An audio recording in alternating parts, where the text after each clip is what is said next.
Soy Fernando Díaz Villanueva, hoy es 7 de enero de 2020 y esto es La Contracrónica.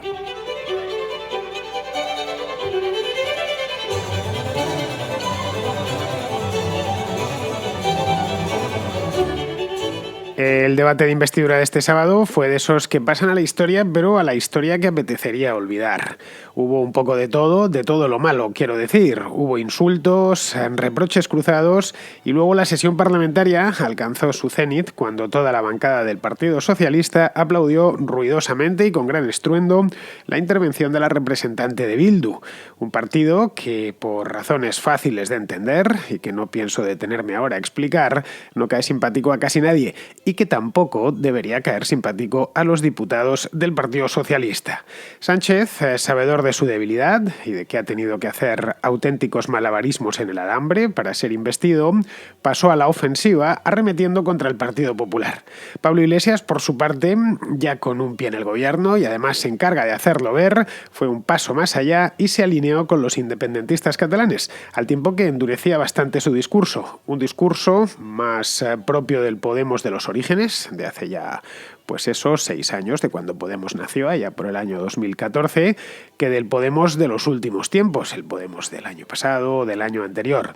La oposición, desde Vox hasta Ciudadanos, pasando naturalmente por el principal partido de la oposición, que es el PP, salió en tromba, certificando así el debate de investidura más bronco que se recuerda, o por lo menos que yo recuerde. No sé si hubo alguno tan bronco pues allá por los tiempos de la transición o en los años 80, pero yo no recordaba que se armase una tangana semejante en ningún debate de investidura, que por lo demás suelen estar ya pactados o directamente el gobierno llega con mayoría absoluta y por lo tanto pues la investidura es un mero trámite. La de este año no es ni muchísimo menos un mero trámite, de hecho ha costado Dios y ayuda sacarla adelante, como bien sabe Pedro Sánchez, por todo lo que ha tenido que ceder. Ya veremos si estas cesiones se convierten, se materializan en promesas reales cumplidas, eso está por ver todavía porque muchas de ellas son imposibles de llevar a la práctica sin hacer saltar toda la arquitectura institucional del Estado, pero bueno, todo esto ha servido o está sirviendo o servirá, mejor dicho, por emplear el tiempo verbal correcto, como antesala de un gobierno débil y extremadamente fragmentado, sostenido por muletas no muy fiables y que enfrenta una legislatura a cara de perro.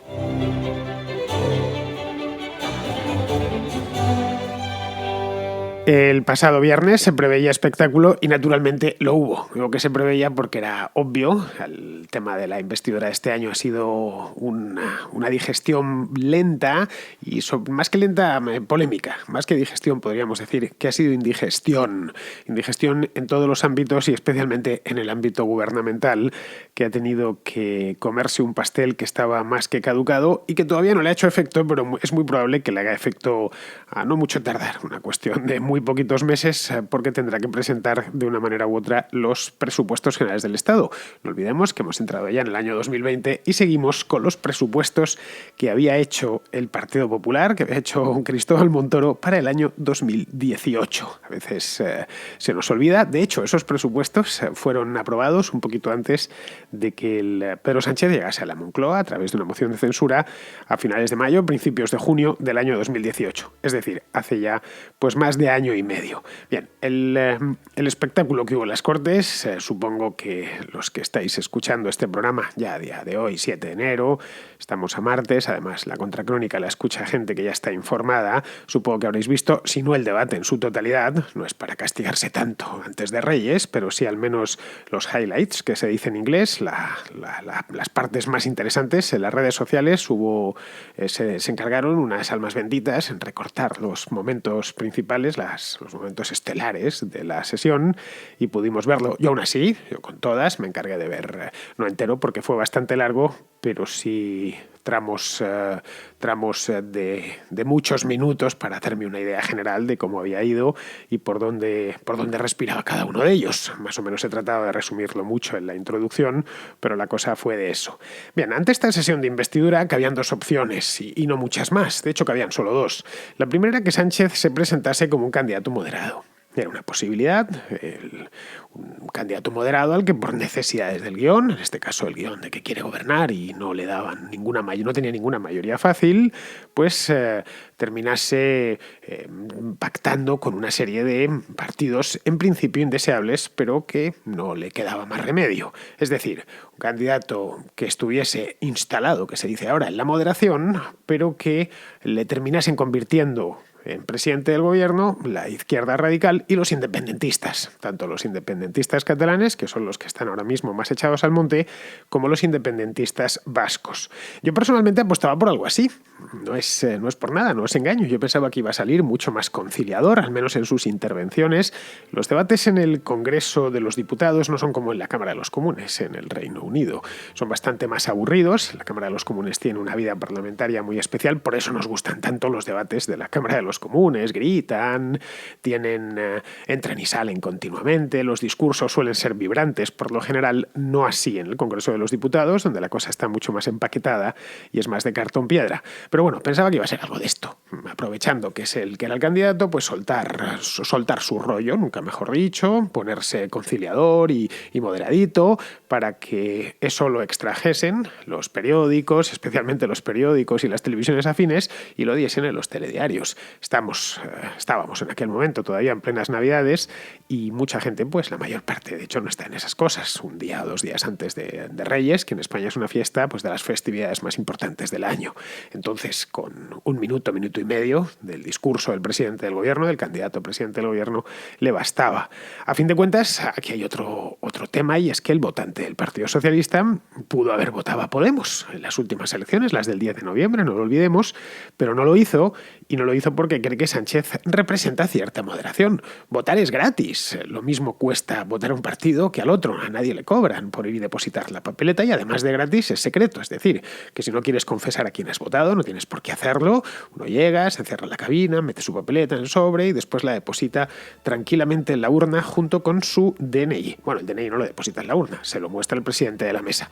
Bien, si no votaron los votantes del PSOE, si no votaron a Podemos, es porque directamente no quisieron, no les pareció y prefirieron una izquierda algo más moderada. Por lo tanto, de cara a sus votantes, seguramente hubiesen agradecido un Pedro Sánchez más moderado. Pero el candidato no quería dar el gusto a sus votantes, y esto no es que me lo esté inventando ni es una interpretación, sino que se extrae del propio discurso y sobre todo el tono del discurso del propio Pedro Sánchez. Querían satisfacer y dar el gusto a sus socios en la Cámara. Así que se impuso la segunda opción, que era la de un PSOE desmadrado que sirviese de telonero al desmadre que vendría después, que fue el desmadre de Pablo Iglesias, el de Merche Izpurúa, que se ha convertido en una celebridad nacional en cuestión de solo un par de días, y al de Gabriel Rufián. En general, sus aliados más cercanos. Bien mirado. Y esto, claro, yo lo he visto pasado. Antes pensaba que iba a ser más moderadito, para que veáis que todavía tengo esperanza. Iba a decir en el ser humano que, por supuesto, pero tengo hasta algo de esperanza. El Partido Socialista, pues bien mirado, ya después de lo que ha pasado, tenía sentido. Querían provocar la ira de la oposición, aparte de satisfacer a sus socios, querían provocar la ira de la oposición, y lo consiguieron, como no podía ser de otra manera. Lo consiguieron sobradamente. Vamos, que lo iban buscando, que llegaron allí en esos términos para que la gente del Partido Popular, los de Vox, los de Ciudadanos, pues se saliesen de sus cabales y terminasen increpándoles, cosa que por supuesto sucedió. En ello había tanto de cálculo mediático, eso es importante. Pensad que nadie en su sano juicio se ve un debate ni de investidura, ni del Estado de la Nación, ni de nada. Hay que estar muy mal de la cabeza o dedicarte a esto para verse un debate completo. Entonces, lo que todo el mundo ve o escucha son pequeños fragmentos. Y esos fragmentos se sirven debidamente en los digitales y se sirven a través de televisión o en cortes en la radio.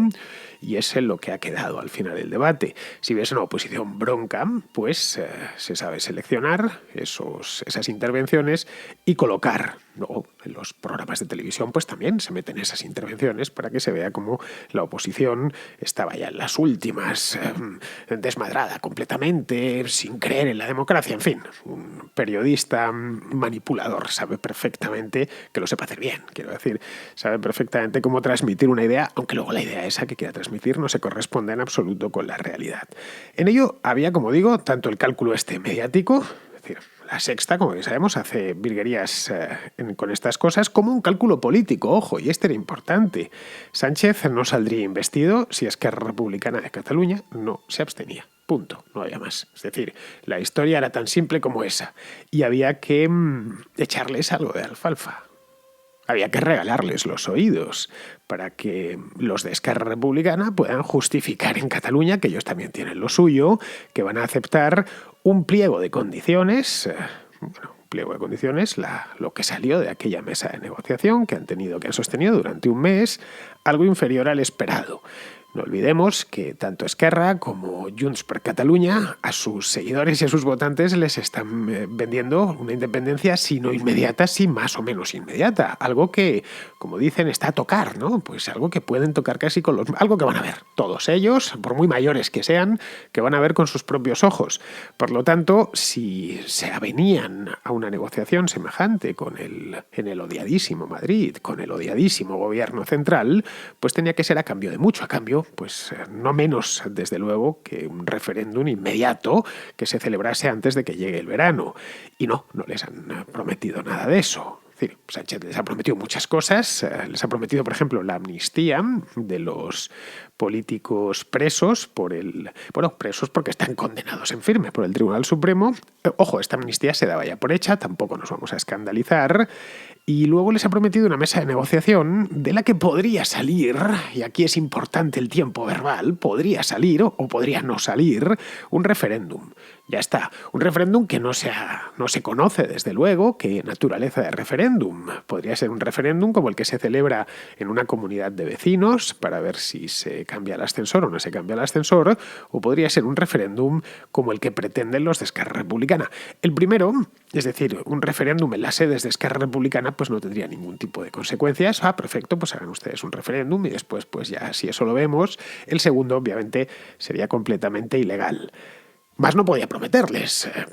Como vemos, el presidente del gobierno tiene muchas facultades, pero entre ellas no está la de conceder la independencia a una región ni de facilitársela a través de un referéndum, de un plebiscito, que por lo demás, con la legislación española, el ordenamiento jurídico español, los referéndums no son vinculantes, son exclusivamente consultivos. Aquí se han celebrado algunos referéndums, el último fue el de la Constitución Europea, esto fue en el año 2005, ganó por goleada además, pero vamos, que no, en el caso de que hubiese perdido el gobierno que apostaba en aquel entonces por la Constitución Europea, creo que debió ser el único de toda Europa, porque aquello luego lo tiraron en Francia.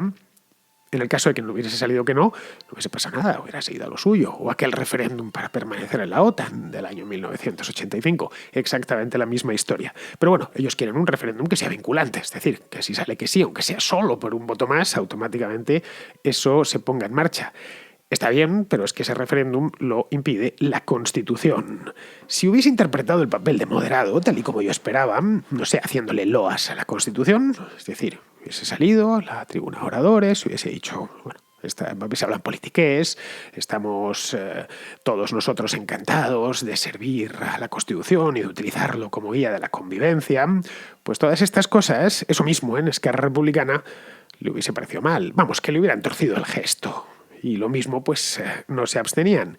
Y si en Esquerra no se abstenían, Pedro Sánchez no sería presidente. Tendría que convocar nuevas elecciones y ahí, en ese lugar, es donde no se quiere ver.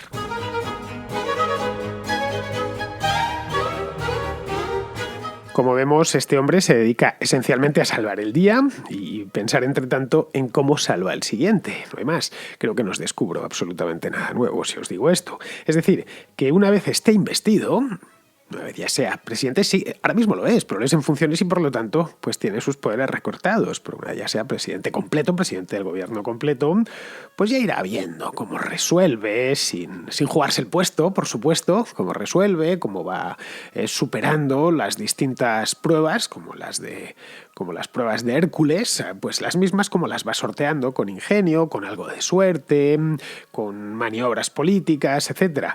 Esto de mantener el puesto es realmente lo único que le preocupa, nada más. Está dispuesto, además, y ya lo acabamos de ver, esto ya no son interpretaciones libres, son hechos contantes y sonantes, a llegar hasta donde haga falta, a llegar, mejor dicho, a llegar hasta donde la ley le permite. para seguir en el puesto. Claro, con un tipo tan voluble como es Pedro Sánchez, no sería de extrañar que el próximo papel que interprete sea el de constitucionalista convencido, si de eso depende que él siga al frente del gobierno.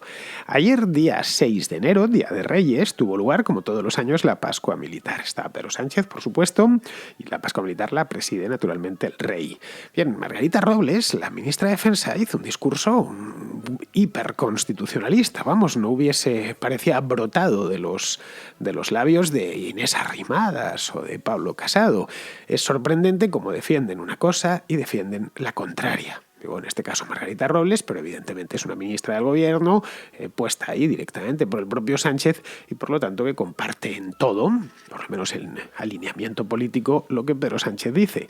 Por lo tanto, es posible que oscile entre un discurso o el otro en función de quien tenga delante y de sus necesidades del momento.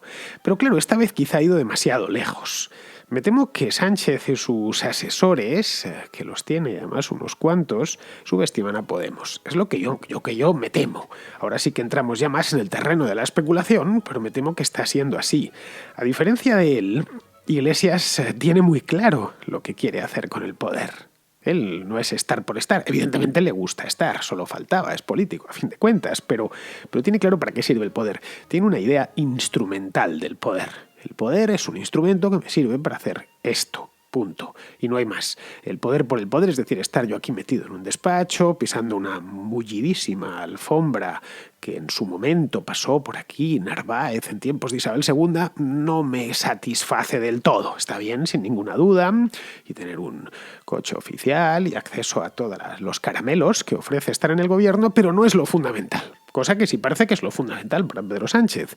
Pablo Iglesias no le basta con detentarlo.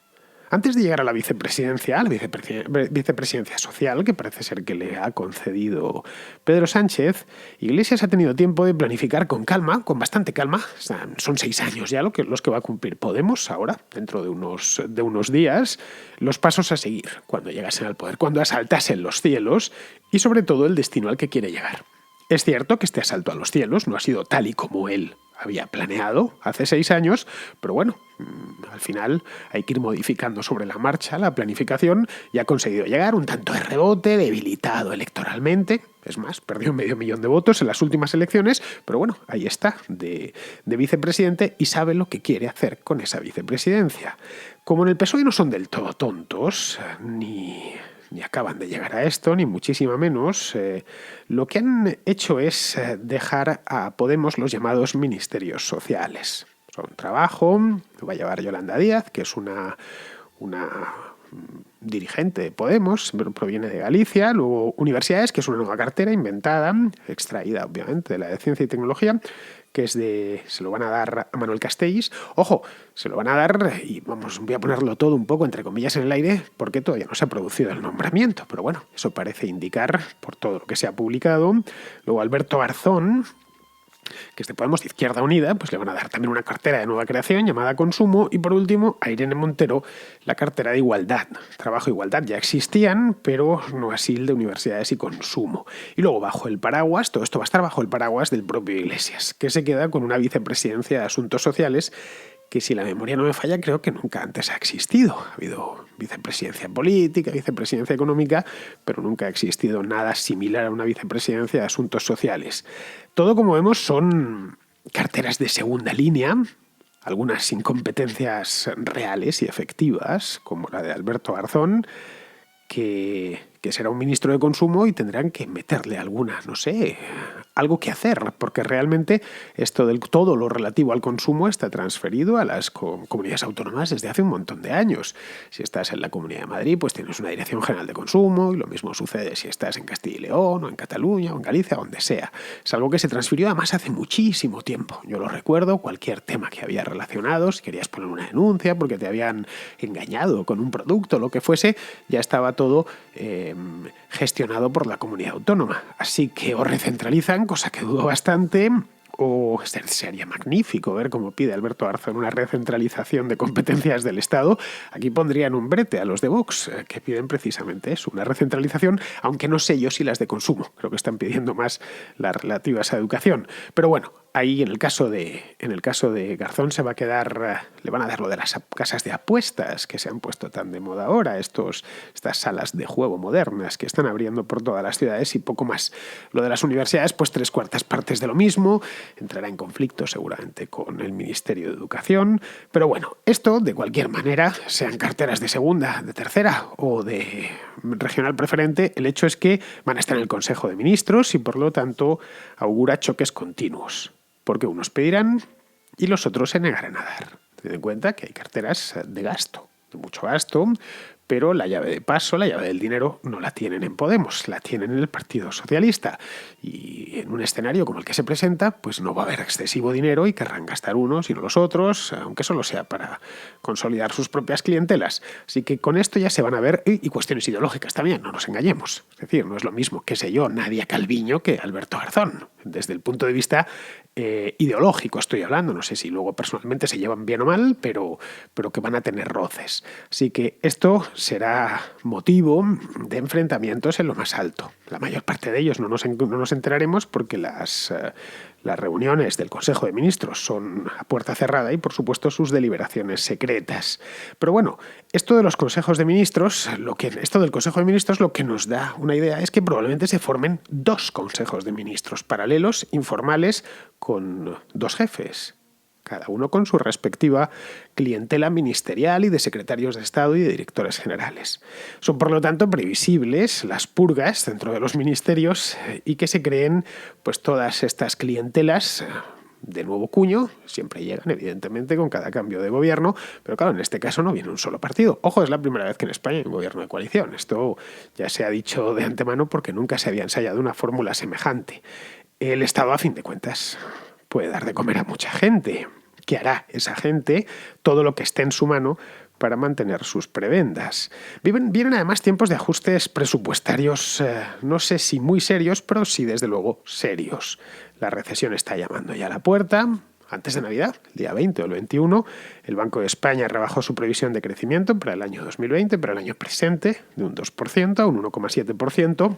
Y a ver, creciendo un 1,7%, la economía española no crea empleo. Esto ya lo sabemos. Lo destruye, más bien. No digamos ya si se aplican algunas de las medidas del Pacto del Abrazo, del pacto que se dieron en el Congreso hace un par de meses, como qué sé yo, fulminar la reforma laboral o propinarnos un nuevo rejonazo fiscal que está dentro del famoso Pacto del Abrazo. En ese caso, la previsión del Banco de España me temo que se quedaría muy larga. Es decir, que no sería un 1,7%, sino sensiblemente menos. Y aquí, a diferencia de Argentina, el gobierno no puede, por supuesto, no puede imprimir dinero ni crearlo. Es imposible porque España el Estado español, mejor dicho, carece de soberanía monetaria. A cambio la tenemos los españoles de a pie que recibimos nuestro salario y tenemos nuestros activos denominados en euros, lo cual que ellos no tengan soberanía significa que la tenemos nosotros y eso está muy bien. Bueno, no tiene eso y luego tampoco puede decretar el silencio estadístico, cosa que hizo Kirchner en Argentina hace unos años. ¿Por qué? Pues porque en Bruselas simplemente no se lo permiten. En el caso de que decidan, no se va a informar de esto, no se va a informar de lo otro, o peor aún, que decían manipular la estadística, se podrá denunciar y en Bruselas tomarán las medidas pertinentes, porque luego esas estadísticas las consolidan todas y toman decisiones, para eso está Eurostat, y toman las decisiones pertinentes conforme a ellas. Así que, en fin, preparémonos para las excusas de todo tipo que van a poner el primer lunes de cada mes cuando salgan las cifras de empleo. Terminarán culpando pues al Sursum Corda. Bueno, terminarán culpando a Franco, y si no al tiempo. Pero los roces previsibles entre PSOE y Podemos me da la impresión de que van a ser un juego de niños al lado de los que habrá con sus medios socios de Esquerra Republicana. Digo medios socios porque en el gobierno no van a entrar. Se ha limitado a abstenerse a cambio de unas promesas que ellos entienden como preámbulo de algo más. Es decir, de un referéndum de independencia vinculante y con la anuencia no solo del gobierno, sino también del Poder Judicial. Aunque suponga eso, pues poco menos que romper las páginas de la Constitución y tirarlas por el retrete. Esto evidentemente no está en manos de Pedro Sánchez. Para dar curso al resultado último de sus promesas, a la conclusión de sus promesas, tiene que desmontar antes toda la arquitectura institucional del Estado y rearmarla de nuevo. Ojo, con media España abiertamente en contra y movilizada. Con esto a mí, no sé, semejante empeño se me antoja poco menos que imposible. No le quedará entonces más remedio que quedar mal, porque no se puede engañar a todos todo el tiempo. Al embustero, en definitiva, se le termina atrapando siempre. Lleva 2 meses dando coba a los independentistas, convencido de que su sola presencia, su sola y augusta presencia, servirá. Es decir, se avendrán a un apaño más o menos generoso, una autonomía enriquecida, aunque poquito se puede enriquecer ya porque están todas las competencias transferidas, y más concretamente a Cataluña, que tiene transferidas hasta el sistema penitenciario. Pero claro, para que los independentistas se den por satisfechos no les basta eso. Es decir, lo han llegado a decir. El otro día decía un tipo en La Sexta, Bonet creo que era, que ellos no habían venido a Madrid a negociar un nuevo estatuto de autonomía, que eso ya había quedado en el pasado, que venían directamente a conseguir la independencia, y para conseguirla hay que romper las costuras de la Constitución. Un documento que además, como ya os contaba aquí hace unos días, su reforma requiere un consenso tan amplio como el que hizo posible la propia Constitución hace 42 años. Pero Sánchez no dispone de ese consenso. Todo lo contrario. Está ocasionando que la derecha se reagrupe. Y además obteniendo un rechazo, no voy a decir unánime porque no es unánime, pero sí amplio de la sociedad española. Y además ante un enemigo común y una amenaza cierta. Por lo que no sería extraño que las próximas elecciones, que casi estoy convencido que no serán dentro de 4 años, se vean tentados, la derecha, quiero decir, a presentar una candidatura común, reforzada esta vez por los hechos contantes y sonantes y por el desgaste del ejercicio del poder. Porque muchas cosas se pueden prever, pero otras directamente son imprevisibles. Desde que se dio un incendio mal gestionado a un problema internacional. Mal gestionado también, obviamente. Decía el otro día en Twitter que la investidura de Sánchez me recordaba la batalla de Jutlandia en 1916, en la Primera Guerra Mundial. La flota imperial alemana barrió a la Royal Navy, en inferioridad numérica, Le hundió 6 cruceros y 8 destructores. Bueno, le ocasionó un roto tremendo, más de 6.000 bajas. Pero tras ello tuvo que refugiarse en puerto ante la represalia segura y letal de los británicos. Sánchez ha conseguido, por la mínima, seguir en el gobierno, pero con tal cantidad de hipotecas que de una manera u otra terminará declarando el impago.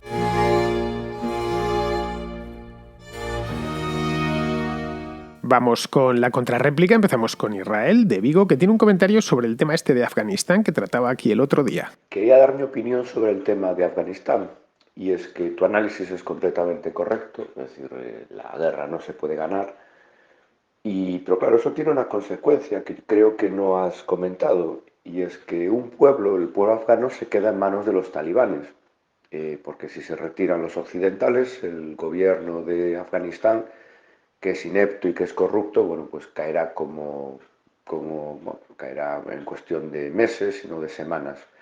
Y claro, la reflexión es que todas estas derrotas, estas guerras que no se pueden ganar, tienen una consecuencia, y es que hay pueblos enteros que se quedan unos en manos de los talibanes, los palestinos en territorio de Hamás, o en muchos países del mundo la población civil se queda en manos de señores de la guerra. Entonces, veamos que reconocer que esas guerras no se pueden ganar implican que la población civil se queda en manos de unos cafres, que eso es lo que no se suele decir, es decir, la guerra no se puede ganar, nos retiramos y desgraciadamente esta pobre gente se queda en manos de unos salvajes.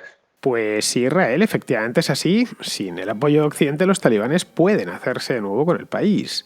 Ahí todo lo más que puedes hacer es control de daños, es decir, tratar de apoyar a las facciones antitalibanes. No es una solución óptima, pero la de intervenir directamente tampoco lo es, tal y como hemos tenido ocasión de comprobar en los últimos 18 años, ya para 19. Contra el talibanismo y sus excesos, que son muchos, como bien sabemos, tienen que luchar los propios afganos. Luego no olvides otra cosa que ya es importante a la hora de hablar de Afganistán. Afganistán es un mosaico de grupos étnicos. Cuando decimos los afganos, así en general, no es como cuando decimos los franceses o los españoles o los alemanes. Es decir, tienen lenguas y tradiciones completamente diferentes. El principal grupo étnico es el de los pastunes, que no conforman ni el 40% de la población, pero ambos es el mayoritario. Luego están los tayikos, los uzbecos, Luego están los hazaras, que estos hablan una variante del farsi, es decir, la lengua de Irán, de los persas.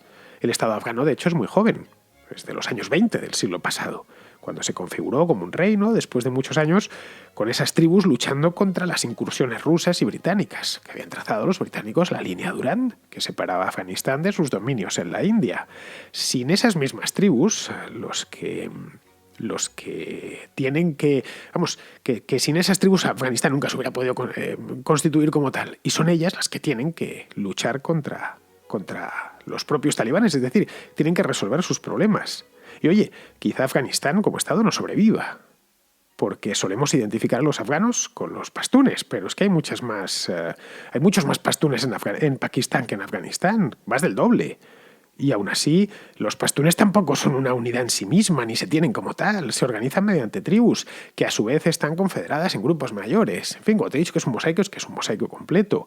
El problema que tenemos en Occidente, uno de los problemas en este aspecto que tenemos, es que con ciertas partes del mundo, Afganistán no es la única, solemos interpretarlo en clave propia. Es decir, como si su organización social fuese la misma que la nuestra. Y no lo es. Y además no quieren que se la impongamos. Bien, seguimos con Diego, que tiene una serie de puntualizaciones sobre la crisis diplomática en Bolivia. Quería hacer algunas puntualizaciones sobre el tema de Bolivia. Un encargado de negocios ad interim es la persona que sustituye al embajador y solo ocupa ese cargo cuando el embajador no está. Cuando el embajador está en la embajada, no hay encargado de negocios en la embajada. Por lo tanto, un encargado de negocios no es el consejero comercial o la agregada comercial. Por otro lado, quería comentar que los GEOs son enviados desde España cuando el Ministerio del Interior considera que hay algún problema o puede haber algún problema en el país. Evidentemente no hay GEOs siempre en la embajada. En algunas embajadas hay policías para ocuparse de la seguridad, en otras hay guardias civiles y en otras no hay nadie. Y lo que yo entiendo es que los GEOs, cuando llegan a una embajada, y han llegado a Bolivia seguramente porque, tras la renuncia de Evo Morales por los problemas que el Ministerio del Interior pensaba que podría haber allí, cuando llegan allí, decía, simplemente ellos se hacen cargo de la seguridad de la embajada y establecen los criterios de seguridad. Desde mi punto de vista, precisamente porque en la Embajada de México había estos problemas y estaba tan vigilada y tan, expuesta, seguramente fueron los GEOs los que dijeron a la encargada de negocios, nosotros tenemos que ir con vosotros, tenemos que acompañaros. Y yo creo que eso es simplemente lo que ha pasado. Gracias. Felicidades por el programa. Pues sí, Diego, todo correcto. Ahora solo hace falta que nos lo explique Margarita Robles, que es a fin de cuentas la responsable última, es la ministra de Asuntos Exteriores. Es decir, ¿qué hacían los GEO con la cara cubierta tratando de acceder a la residencia de la embajadora de México en plenas Navidades con 2 automóviles? Más habida cuenta de que en esa residencia están refugiados 4 prófugos de la justicia boliviana. Vamos, no sé, yo creo que esto se merece una explicación, porque no creo que sea algo precisamente rutinario. Así que, en espera nos tiene esta mujer. Bien, seguimos. Vamos ahora con John, que nos habla del pacto entre el PSOE y Podemos. Hola Fernando y feliz año nuevo a todos los oyentes de La Contra. Acabo de escuchar tu programa sobre el pacto y las propuestas económicas de Podemos y PSOE. Y aunque ya no me sorprendan muchas cosas, sí que me siguen indignando. Creo que es sano y está bien indignarse, sobre todo ante estos disparates, ¿no? Y la actividad política que tenemos. Yo no soy economista, pero me parece de lógica aplastante que si estrangulas a las empresas, pues muy difícilmente se va a crear empleo, muy difícilmente se va a crear riqueza, y por lo cual, pues incluso el estatismo, pues más difícil será llevar a cabo. Entonces, yo no sé si esto es o por ignorancia, o por fanatismo, o porque directamente son malas personas, o o es la forma de tener que mantenerse en el poder en la política. Esto es, haciendo demagogia y contentar a los votantes. Pero bueno, estas no son las únicas medidas que me parecen un disparate. También está la ley de solo sí es sí, algo que es imposible de acreditarlo ante un juicio. Y bueno, en fin, solo quería echar este desahogo y nada, felicitaros a todos y desearos un año bueno y que tengamos muchas más contras. Esto obviamente, John, es por ideología, solo por eso. La ideología, lo he dicho muchas veces, es una especie de ceguera voluntaria y completamente inasequible a la realidad. Las medidas económicas que proponen nunca han funcionado, ni en el tiempo ni en el espacio, jamás han funcionado. Al menos en la dirección en que ellos piensan. Funcionan para otras cosas, eso sí, pero no para hacer de los países y de las sociedades más prósperas. Es decir, si hacer del Estado algo gigantesco sirviese para algo bueno, pues hoy Corea del Norte sería el país más próspero del mundo, y a la vista está que no lo es. Eso sí, esa ideología, que es tan destructiva para el tejido económico, es en cambio muy útil para crear y consolidar clientelas de votantes fieles, porque el tipo que depende de un subsidio hará lo que le pidan para mantenerlo. La pobreza a esta gente le renta bastante más que la prosperidad, eso te lo aseguro. Bien, pues vamos a ir terminando ya. Vamos con Pizarro, que nos habla del... voy a decir el problemilla, no, de problemilla nada. El problemón que se ha montado entre Irán, Irak y los Estados Unidos. Decirse de Irak informa poco sobre sus habitantes. Indica una localización en el mundo, en concreto una muy conflictiva, e indica una manera de gobernarse concreta, la tutela. Aparte de eso, un iraquí puede ser suní, chií, kurdo, librepensante, yihadista, nacionalista, socialista o simplemente un superviviente. Lo que comparten todos los iraquíes es haber vivido siempre bajo la tutela de gobiernos extranjeros o de tiranos patrios. Actualmente la tutela es estadounidense e iraní, y los iraquíes, una vez más, hacen de peleles que creen que tienen algo que ganar al servicio de unos u otros. El Irak bajo el influjo estadounidense ya ha demostrado ser un desastre. Bajo el influjo de Irán no cabe esperar mejoría. La experiencia del último tirano local fue pavorosa y la opción de un acuerdo entre iraquíes para un autogobierno mínimamente estable es algo que ni se plantea. Viendo a los vándalos asaltando la embajada americana, cualquiera prevé cambios. Lo que no prevé nadie es mejorías. Un cordial saludo de Pizarro. Pues hasta aquí ha llegado este programa de hoy, martes 7 de enero. Ayer no hubo programa porque me tomé un par de días libres, lo cual no está mal. Llevaba desde octubre, os lo decía ayer uno de vosotros por WhatsApp. Llevaba ya 3 meses sin hacer una parada en boxes y pues me venía bien. Y la fiesta de Reyes, pues como español que soy, la verdad es que me gusta mucho, no os voy a engañar. Puestos a parar en Año Nuevo o parar en Reyes, prefiero parar el día de Reyes. Los Reyes cuando llegan pues tienen que al menos que puedas abrir los regalos, ¿no? Y disfrutar de ellos. Muy bien, pues con esto, queridos amigos, me despido de vosotros. Hasta mañana.